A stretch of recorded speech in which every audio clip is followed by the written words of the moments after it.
আরো একবার আপনাদের সামনে হাজির হলাম। উন্নয়ন অধরা, অনুদানী সম্বল, সবার মনে এই প্রশ্ন কেন উঠছে?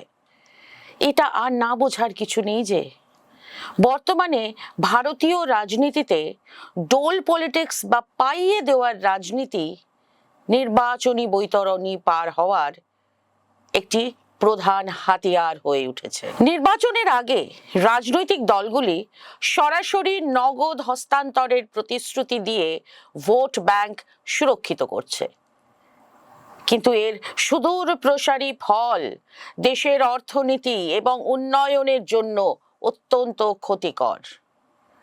এই নির্বাচনী অনুদান ভারতীয় রাজনীতিতে আজ এক অনিবার্য বাস্তবতা। এর ফলে যে প্রশ্নটি বড় হয়ে দেখা দিয়েছে তা হলো, আমরা কি দেশের দীর্ঘস্থায়ী উন্নতির দিকে মনোযোগ দেব, নাকি তাৎক্ষণিক ভোগের ক্ষণস্থায়ী মোহে জাতীয় স্বার্থ বিসর্জন দেব? সম্প্রতি বিহার সরকার নির্বাচনের ঠিক আগে মুখ্যমন্ত্রী মহিলা রোজগার যোজনা নামে একটি প্রকল্প ঘোষণা করেছিল, যার অধীনে মহিলাদের এককালীন 10,000 টাকা অনুদান এবং পরবর্তীতে 2 লক্ষ টাকা পর্যন্ত ঋণের প্রতিশ্রুতি দেওয়া হয়েছে। এই মডেলটি অনুদান এবং ক্ষুদ্র ঋণের মাঝামাঝি একটি অবস্থান, অর্থাৎ এটি একটি মিক্সড মোড। যদি এই 10,000 টাকা সফলভাবে ব্যবসার প্রাথমিক মূলধন হিসেবে ব্যবহৃত হয় এবং মহিলারা পরবর্তীতে উৎপাদনশীল ঋণের দিকে যান, তবে এটি একটি সফল স্বনির্ভরতার মডেলে রূপান্তরিত হতে পারে। না হলে এটিও শেষ পর্যন্ত নির্বাচনী অনুদানের জালেই আটকে থাকবে। অনুদান প্রকল্পগুলির মূল উদ্দেশ্য হলো দ্রুত গরিব মানুষের হাতে অর্থ পৌঁছে দিয়ে সামগ্রিক চাহিদা বাড়ানো, যা স্থানীয় বাজারে সাময়িকভাবে গতি আনে। নোবেলজয়ী অর্থনীতিবিদ অভিজিৎ বিনায়ক বন্দ্যোপাধ্যায়ের র্যান্ডমাইজড কন্ট্রোল ট্রায়ালস বা RCT দেখিয়েছে, নগদ হস্তান্তর কিছু পরিস্থিতিতে সঙ্গে সঙ্গে সুফল দেয়। এর সবথেকে বড় উদাহরণ হলো পশ্চিমবঙ্গের লক্ষ্মীর ভান্ডার এবং মধ্যপ্রদেশের লাডলি বেহনা যোজনা। তবে এই প্রকল্পগুলির মাধ্যমে মহিলাদের আর্থিক অন্তর্ভুক্তি বাড়লেও মূল সমস্যা অন্য জায়গায়। প্রাপ্য এই বিপুল সরকারি অর্থ বেশিরভাগটাই কোনো উৎপাদনে নয়, দৈনন্দিন খরচের খাতে ব্যয় হয়। ফলে এই বিশাল ব্যয়ভার সরকারি কোষাগারে মারাত্মক চাপ সৃষ্টি করে, আর তার অনিবার্য ফল হলো শিক্ষা বা স্বাস্থ্যের মতো জরুরি পরিকাঠামোগুলো বঞ্চিত হয়। তাছাড়াও দীর্ঘদিন ধরে এই অনুদান পাওয়ার ফলে মানুষের মধ্যে এক ধরনের নির্ভরশীলতা বা ফ্রি রাইডার মানসিকতা তৈরি হয়। ফলে কঠোর পরিশ্রম করে অর্থ উপার্জনের আগ্রহ কমে যায় এবং সরকারের ওপর নির্ভরশীলতা বাড়ে। সংক্ষেপে বলা যায়, এই প্রকল্পগুলো দারিদ্র্যের সাময়িক উপশম করলেও দারিদ্র্যের মূল কারণ বা কাঠামোগত সমস্যাগুলোকে দূর করতে পারে না। বহু অর্থনীতিবিদ মনে করেন, অনুৎপাদনশীল নগদ অনুদানের থেকে বরং ক্ষুদ্র ঋণ বা মাইক্রো ফাইন্যান্সের মাধ্যমে প্রান্তিক মানুষদের, বিশেষত মহিলাদের স্বনির্ভর করার কৌশল সমাজের জন্য অনেক বেশি জরুরি। এর কারণ হলো, ক্ষুদ্র ঋণ বা স্বনির্ভর গোষ্ঠীর মডেল দরিদ্র মানুষকে নিছক গ্রহিতা নয়, বরং উদ্যোক্তা হওয়ার সুযোগ করে দেয়। এই ক্ষুদ্র ঋণের অর্থ সাধারণত কুটির শিল্প, পশুপালন বা ছোট ছোট ব্যবসার মতো উৎপাদনশীল খাতে বিনিয়োগ করা হয়, যা ঋণ গ্রহীতার জন্য একটি স্থায়ী আয়ের উৎস তৈরি করে। এ বিষয়ে বিহারের জীবিকা প্রকল্প এবং পশ্চিমবঙ্গের আনন্দধারা প্রকল্পের কথা বলাই যায়।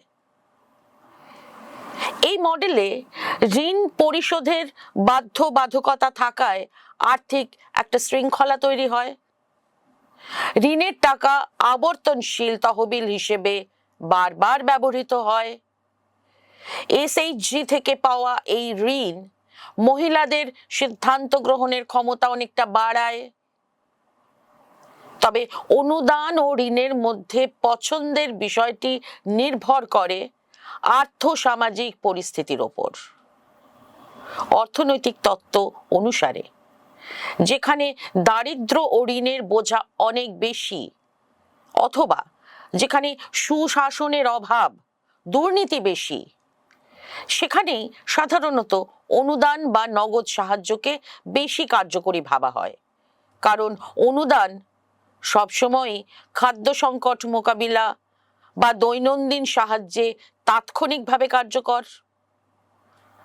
কিন্তু ঋণ ব্যবস্থার মূল সুবিধা হলো ঋণ শোধ করার একটা বাধ্যবাধকতা থাকে। এই বাধ্যবাধকতাটাই এক ধরনের আর্থিক শৃঙ্খলা তৈরি করে। ফলে যারা ঋণ নেন তারা স্বাভাবিকভাবেই সম্পদের ব্যবহারে অনেক বেশি যত্নশীল ও দায়িত্বশীল হন। এই অনুদানকে যদি কোনো ব্যবসার প্রাথমিক মূলধন বা সিড ক্যাপিটালের সাথে না জুড়ে শুধুমাত্র আর্থিকভাবে সচ্ছল করার জন্য দেওয়া হয়, তখন তা দরিদ্র পরিবারগুলোকে স্থায়ীভাবে দারিদ্র্য থেকে মুক্তি দিতে পারে না। কারণ অর্থই নিজেই তো ক্ষণস্থায়ী, কতদিন চলবে এই টাকায়, যদি না এটা ব্যবসার পুঁজি হিসেবে রোল করানো হয়। ইন্টারেস্টিং বিষয় হলো নীতি নির্ধারকরা নগদ অর্থ হস্তান্তরের প্রক্রিয়াকে ম্যাজিক বুলেট বা সর্বরোগের দাওয়াই মনে করলেও দরিদ্র মানুষ কিন্তু তা মনে করেন না। এই তো যখন বিহারের গ্রামীণ এলাকার মানুষদের সামনে নগদ অনুদান এবং জনস্বাস্থ্য ও পরিকাঠামো উন্নয়নের মতো বৃহত্তর সামাজিক উন্নতির মধ্যে একটিকে বেছে নেওয়ার প্রস্তাব রাখা হয়, তখন ৮৬% মানুষই তাৎক্ষণিক ব্যক্তিগত লাভের থেকে কাঠামোগত দুর্বলতা দূর করার উপর বেশি গুরুত্ব দেন। এসব সত্ত্বেও রাজনৈতিক দলগুলো অনুদান দেওয়াকেই নির্বাচনী হাতিয়ার করছে। দেশের যে কোনো রাজ্যের বিধানসভা নির্বাচনের আগে সেই রাজ্যের রাজনৈতিক দলগুলোর মধ্যে প্রতিযোগিতামূলক জনতুষ্টির এক বিপজ্জনক প্রবণতা দেখা যায়। এই প্রবণতায় রাজনৈতিক দলগুলো ভোটারদের আকৃষ্ট করতে নগদ হস্তান্তরের পরিমাণ ক্রমাগত বাড়িয়ে চলেছে। যেমন মহারাষ্ট্রে ১৫০০ টাকার প্রতিশ্রুতি এখন ৩০০০ টাকায় পৌঁছেছে। এতে রাজ্যগুলোর রাজস্বের উপর মারাত্মক চাপ সৃষ্টি হচ্ছে। এই বিপুল ব্যয়ভার সামলাতে রাজ্য সরকারগুলোর সামনে দুটো পথ খোলা, হয় অতিরিক্ত ঋণ নেওয়া, নয়তো অন্যান্য গুরুত্বপূর্ণ খাতে খরচ কমিয়ে দেওয়া। মধ্যপ্রদেশ সরকার গত ২ বছরে ২৭,০০০ কোটি টাকা ঋণ নিয়েছে। মহারাষ্ট্রের রাজস্ব ঘাটতি প্রায় ৪৫,৮৯১ কোটি টাকা বলে অনুমান করা হচ্ছে। এতে রাজনৈতিক ও প্রশাসনিক স্তরে দুর্নীতির ঝুঁকি বাড়ে, যার ফলে প্রভাবশালীরা এই অর্থ আত্মসাৎ করতে পারে। পশ্চিমবঙ্গের জ্বলন্ত উদাহরণ। পশ্চিমবঙ্গের বাজেট প্রস্তাবনাগুলোতে এই সমস্যাটা স্পষ্টভাবে ফুটে উঠেছে। রাজ্য সরকার সামাজিক পরিষেবা খাতে প্রায় ১.৬ লক্ষ কোটি টাকা বরাদ্দ করে রাজস্ব ব্যয় বাড়িয়েছে, কিন্তু মূলধনী বিনিয়োগ প্রায় ৭,০০০ কোটি টাকা কমিয়ে দিয়েছে। মূলধনী ব্যয়ের তুলনায় রাজস্ব ব্যয় এই অগ্রাধিকারের মধ্যে একটি গভীর রাজনীতি লুকিয়ে রয়েছে। রাস্তা বা হাসপাতাল তৈরির মতো পরিকাঠামো খাতে বিনিয়োগ থেকে রাজনৈতিক ফায়দা তুলতে অনেক দেরি হয়। বরং নগদ অনুদান বা রাজস্ব ব্যয় ভোটারকে সরাসরি ও তাৎক্ষণিক সুবিধা দেয়, যা দ্রুত নির্বাচনী জয় নিশ্চিত করে। রাজনীতির এই তাৎক্ষণিক প্রলোভন আর্থিক বিচক্ষণতার থেকেও বেশি গুরুত্ব পায় বলেই পাইয়ে দেওয়ার রাজনীতি বন্ধ করা কঠিন। আসলে এসবই নিছক অর্থনৈতিক চ্যালেঞ্জ নয়, বরং একটি গভীর রাজনৈতিক ও কাঠামোগত চ্যালেঞ্জ। ক্ষুদ্র ঋণ কর্মসূচির সামাজিক প্রভাব অর্থনৈতিক সাফল্যের থেকেও বহুগুণ বেশি। এই ঋণ বিশেষত মহিলা স্বনির্ভর গোষ্ঠীর মাধ্যমে পরিচালিত হওয়ায় দরিদ্রদের রাজনৈতিক ক্ষমতায়নের পথ খুলে দেয়। তাছাড়া মহিলাদের হাতে যখন ব্যবসার নিয়ন্ত্রণ আসে, তখন পারিবারিক ও সামাজিকভাবে তাদের সিদ্ধান্ত গ্রহণের ক্ষমতা এবং মর্যাদা অনেক বেড়ে যায়। অতএব এই সিদ্ধান্তে আসাই যায় যে নগদ হস্তান্তরকে কখনোই ইঞ্জিন অফ গ্রোথ হিসেবে ব্যবহার করা উচিত নয়, বরং একে আপৎকালীন সুরক্ষা হিসেবে কাজে লাগানো উচিত। আসলে ভোটের বৈতরণী পার হতে গিয়ে রাজনৈতিক দলগুলো দেশের ভবিষ্যৎ অর্থনীতিকে এমন এক বিপর্যয়ের মুখে ঠেলে দিচ্ছে, যার মাসুল গুনতে হচ্ছে গোটা জাতিকে।